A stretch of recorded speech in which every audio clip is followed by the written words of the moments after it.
او ملاقات مې نه ورسره سوی. د افغانستان یو له لویو علماو نه چې خصوصا ځوان علماو ته یې ډېر لوی خدمت وکړ، علمي خدمت یې ورته وکړ. نو الله پاک دې د شهادت قبول وګرځوي.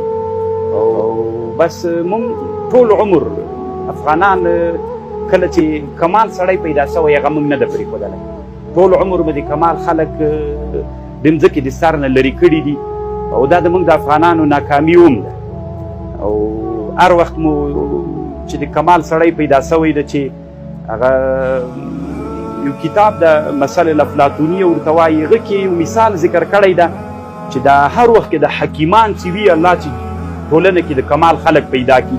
دا داسې مثال لري لکه یو څوک چې د مځکې لاندې په سردابو تخانه کې ژوند کوي. دا د کمال خلک د تاخاني او د زیرزمیني نه خلک راباسي، ورته وایي چې پورته په د پاس ژوند وکوي چې دا ښه ژوند. نو هغه ډېر ستړي وي، تکلیف تېروي، ځکه چې هغه خلک دوی سره دا ژوند نه مني، فکر کوي چې هغه د کمال ژوند ده او دوی خلک راپورته کوي د کمال ژوند ته. نو شیخ صاحب رحمه الله هم یو ملوم او داسې یو څوک چې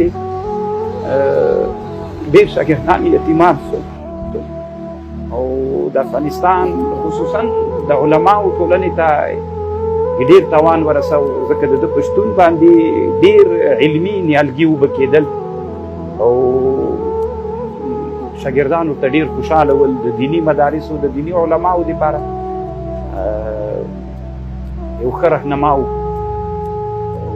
په نه شتون باندې ټول اسلامي امت دردېدلی ده. الله دې د ده شهادت قبول کړي، الله دې د دوی په اولادونو کې نعم البدل